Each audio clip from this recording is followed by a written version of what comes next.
Bien, nous allons commencer la cérémonie. Les porte-drapeaux sont en place, nous les remercions. Donc,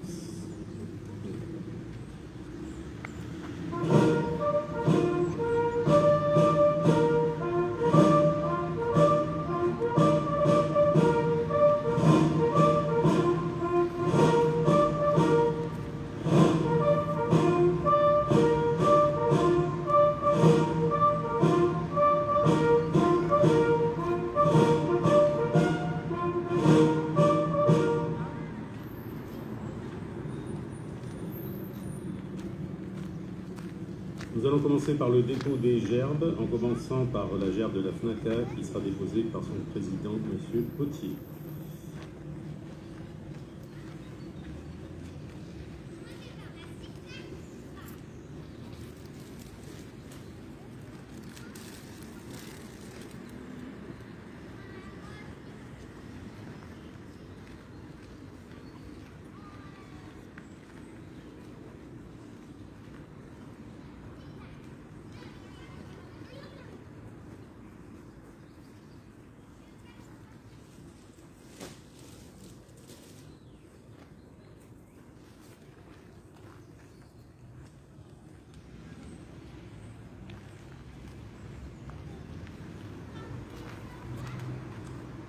Dépôt de la gerbe de l'UNC par son président, M. Charbon.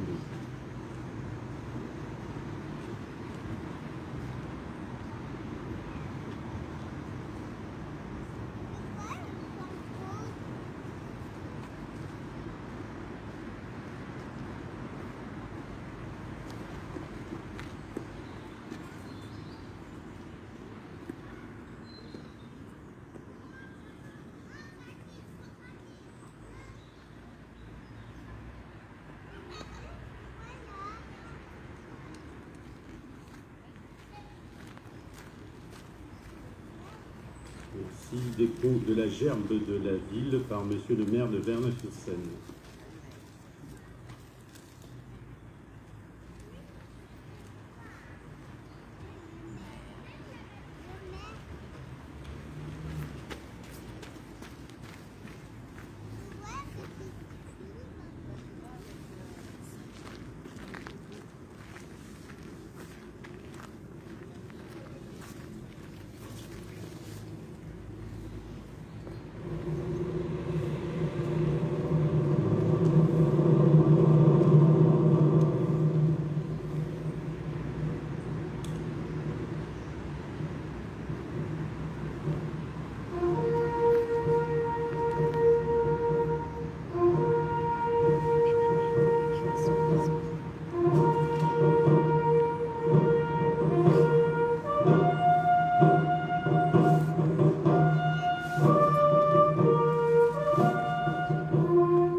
Monsieur le maire, Mesdames et Messieurs les élus, Mesdames, Messieurs les présidents d'associations d'anciens combattants, Mesdames, Messieurs, il est des phrases douloureuses qui résonnent dans notre mémoire comme des moments de honte, qui ont parfois, trop souvent, jalonné notre histoire nationale. Parmi elles, celle du ministre des Affaires algériennes en 1962. Les nouvelles qui me parviennent sur les rapatriements prématurés de supplétifs indiquent l'existence de véritables réseaux tissés sur l'Algérie et la métropole et dont la partie algérienne a souvent un chef de SS. Vous voudrez bien faire rechercher dans l'armée ainsi que dans l'administration les promoteurs et les complices de ces entreprises et faire prendre les sanctions appropriées. Les supplétifs débarqués en métropole seront en principe renvoyés en Algérie. Il conviendra d'éviter de donner la moindre publicité à cette mesure. 59 ans plus tard, C'est l'honneur de la France de reconnaître enfin cette ignominie que fut l'abandon des harkis. C'est pourquoi, exceptionnellement, je ne vous donnerai pas lecture du message officiel du gouvernement, mais j'ai choisi de vous lire un extrait du récent discours du président de la République. Extrait du discours du président de la République Emmanuel Macron, prononcé le 20 septembre 2021 devant les représentants d'associations de harkis et de leurs descendants. Vos aïeux avaient servi la France pendant la Première Guerre mondiale. Vos grands-pères et vos pères l'avaient servi pendant la Seconde. Vous, ici, parmi nous, ou vos pères l'ont servi durant la guerre d'Algérie. Et quelles que soient les raisons de leur engagement sous notre drapeau, les harkis ont prêté leur force, ont versé leur sang, ont donné leur vie pour la France, entre 1914 et 1918, 39 et 45, 54 et 62. Ils furent près de 200 000 à porter nos couleurs. Ils étaient interprètes, éclaireurs, pisteurs, guerriers, montaient la garde, tenaient des positions, sécurisaient des points stratégiques, parfois des villages entiers ou des espaces immenses. Ils combattaient. Dans l'Atlas, dans les Aurès, en Kabylie, en ville comme à la campagne, partout en Algérie, les harkis ont rendu des services éminents à la France. Ils ont servi la France. Ils ont tout risqué, leurs biens, leur vie, celle de leur famille, et beaucoup ont tout perdu. La France a des devoirs à l'égard de ceux qui la servent et la défendent. Les harkis ont toujours été et sont des Français. Par le sang versé, les combats choisis et leur naissance à chaque fois. Or, après la guerre d'Algérie, la France a manqué à ses devoirs envers les harkis, leurs femmes, leurs enfants.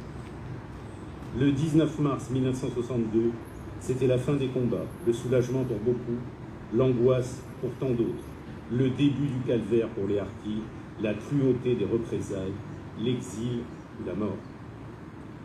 La plupart n'eurent pas le choix, même s'il est des officiers qui ont tenu leur serment de fidélité à l'égard de leurs hommes. Ce fut le cas du général François Meyer, qui désobéit afin de faire embarquer pour la France des dizaines d'hommes et de familles, du lieutenant Yves Durand, qui accompagna sa Arca jusqu'à Onde, dans les Alpes de Haute-Provence, ou d'André Wurmser, qui défendit les harkis toute sa vie. Entre l'hiver et le printemps 1962, la France, elle, a tergiversé pour ouvrir ses portes aux harkis. Cet accueil ne fut pas digne et la moitié des harkis rapatriés fut reléguée, parfois des années, dans des camps et des hameaux de forestage. Il y eut même des familles de harkis parquées dans des prisons. Ils avaient dû quitter une terre qui était la leur et celle de leurs ancêtres, la terre qui abritait leurs maisons, leurs biens, leurs traditions, la terre où ils avaient construit leur vie et forgé leur espérance parce qu'ils avaient porté les armes de la France. Et voilà qu'ils trouvaient dans ce pays qu'ils avaient servi, notre pays, leur pays, non pas un asile, mais un carcan, non pas l'hospitalité, mais l'hostilité.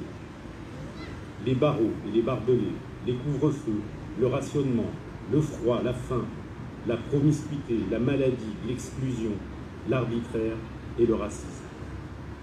Au mépris de toutes les valeurs qui fondent la France, au mépris du droit, au mépris de toute justice. Ce fut le terrible sort des harkis, exclus, assujettis, empêchés, français toujours bannis de leur sol natal, bafoués sur leur sol d'accueil.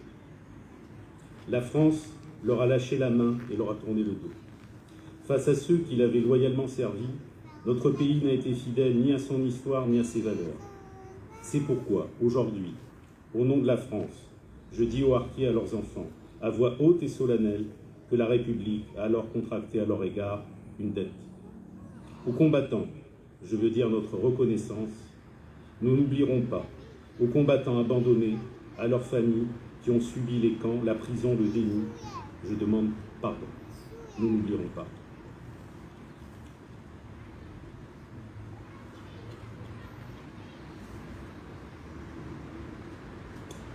Je demande à présent à M. Charbot de prendre la parole.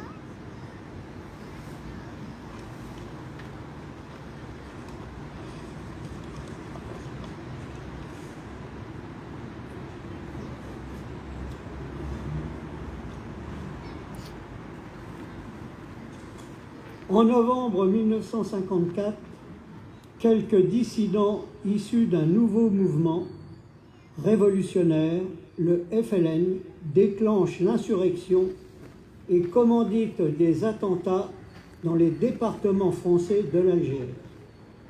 Des fermes, des récoltes sont brûlées. Les propriétaires et leurs ouvriers sont massacrés.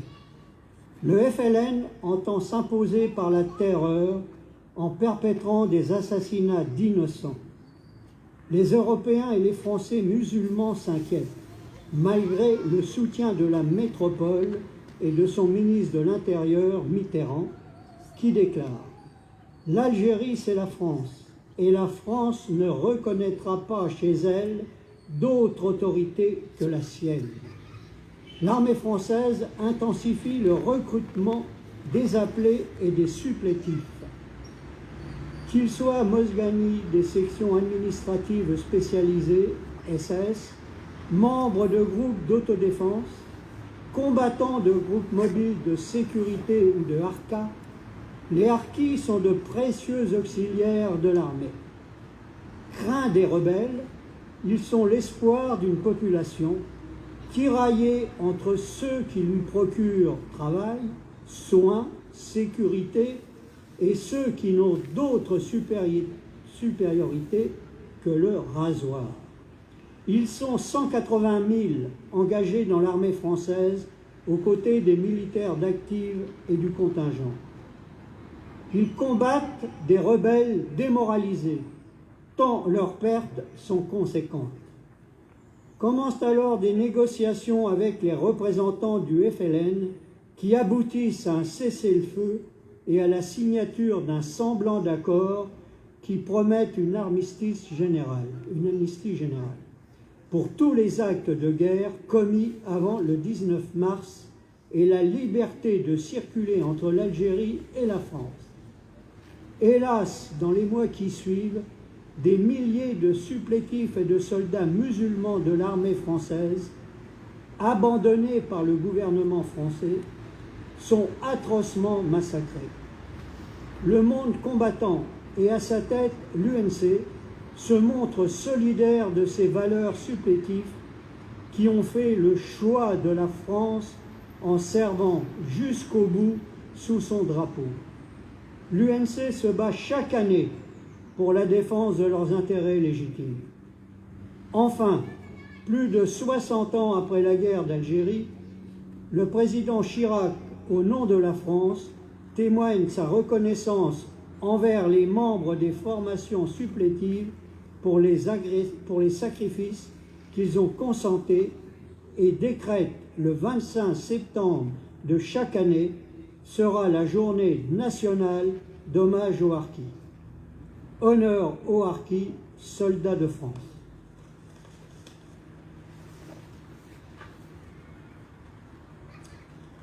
Je vous remercie, M. Charbot. Au tour de M. Potier, président de la FNACA, d'intervenir.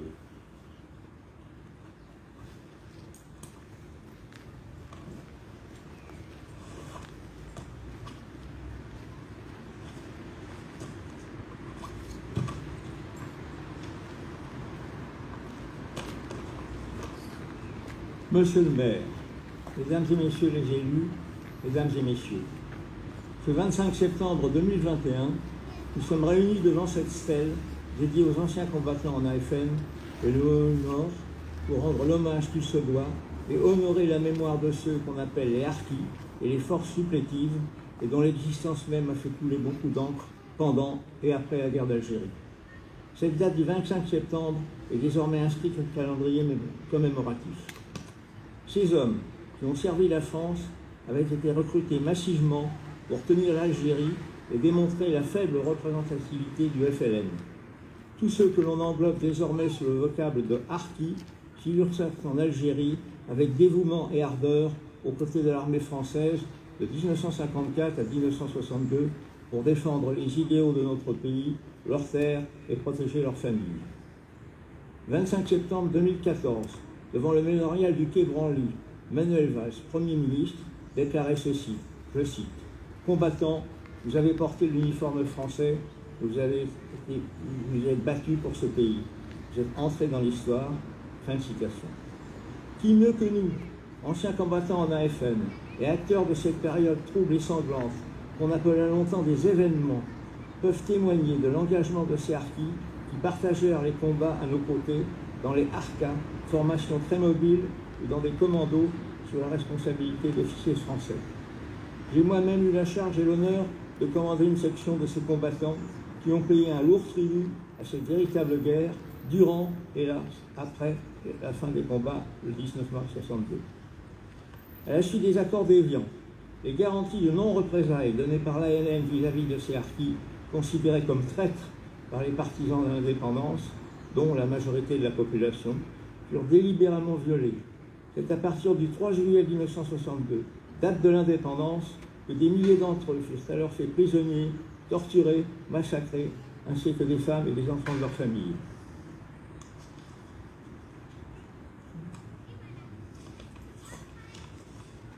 Ceci sous les yeux impuissants du contingent qui avait reçu l'ordre de ne pas les protéger, voire de les désarmer.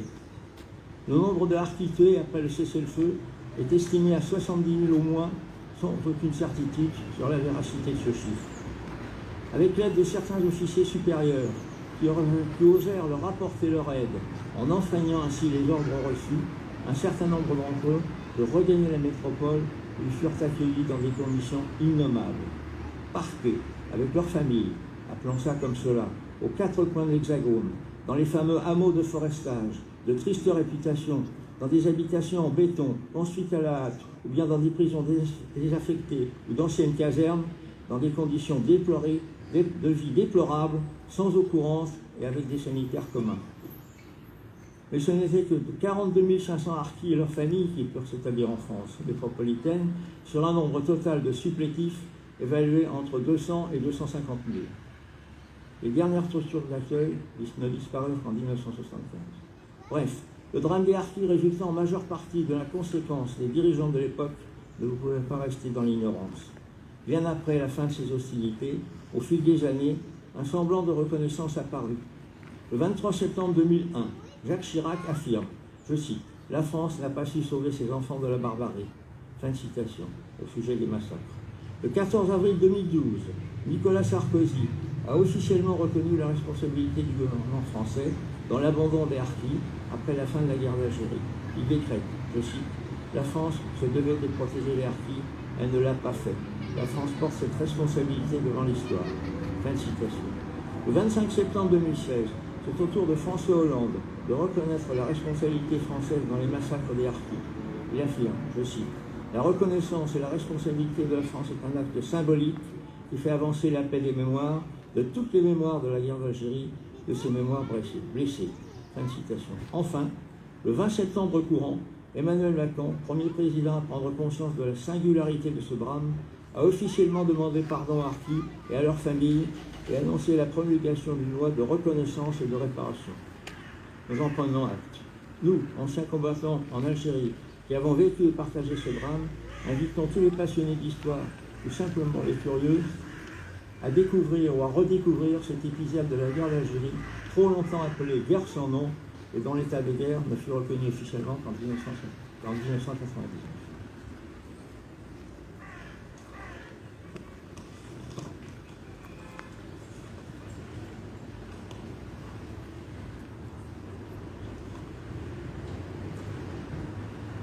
Je vous remercie. C'est maintenant au tour de Monsieur le maire de faire son allocution.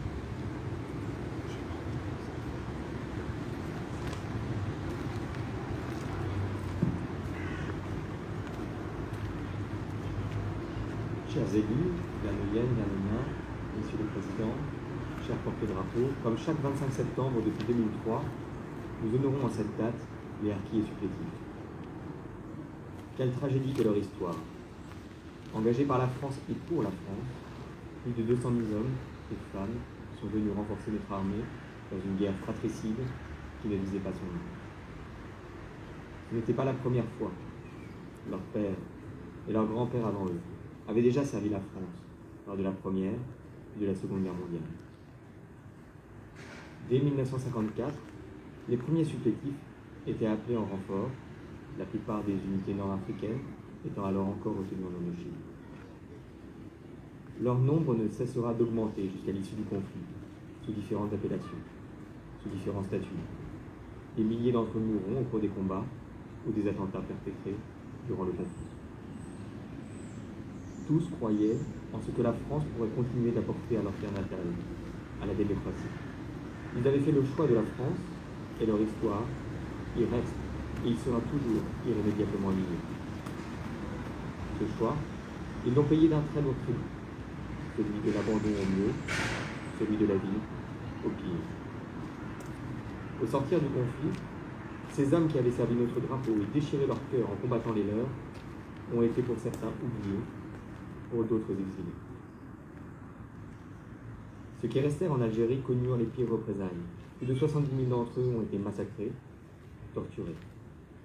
Ceux qui vinrent en France, déracinés, en ayant laissé leur maison et leur âme de l'autre côté de la Méditerranée, furent quant à eux souvent délégués au rang de citoyens de seconde zone, parqués, oubliés.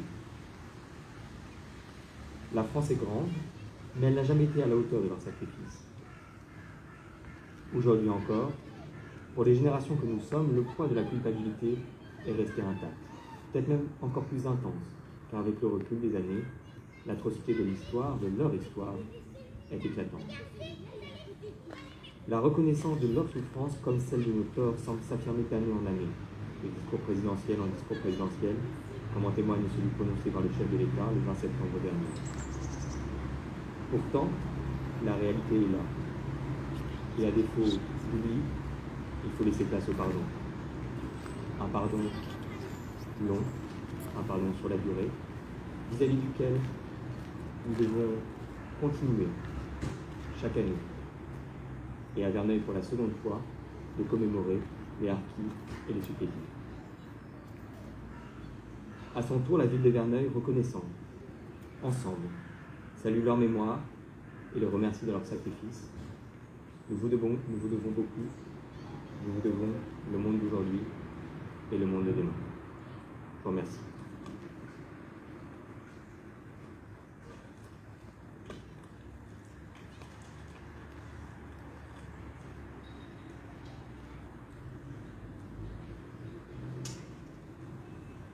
Merci, monsieur le maire.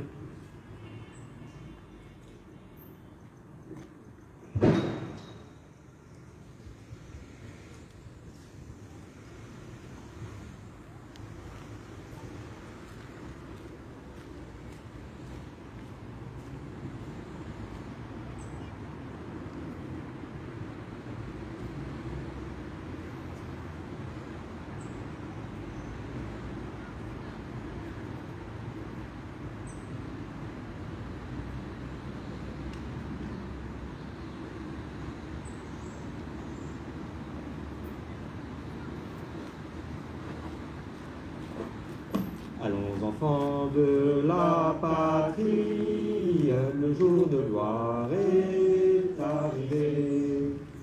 Contre nous de la tyrannie, l'étendard sanglant est levé, l'étendard sanglant est levé. Entendez-vous dans nos campagnes rugir ces féroces soldats qui viennent jusque dans nos bras, égorger nos fils et nos compagnes. Aux âmes citoyens, formez nos bataillons, marchons, marchons, qu'un sang impur abreuve nos sillons.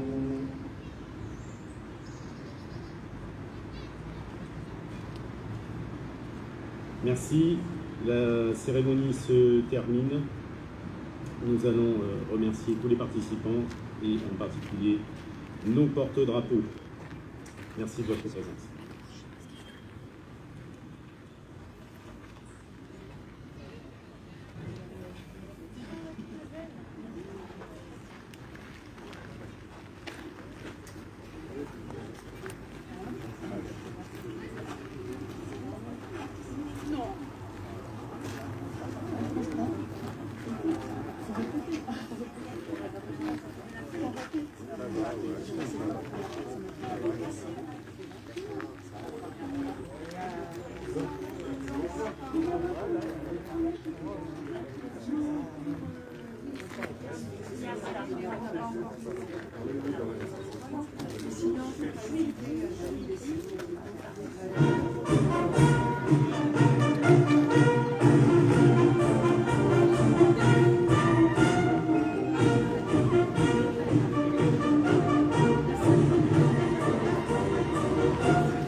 Et si quelqu'un voulait nous séparer, nous serions tous mourir jusqu'au dernier.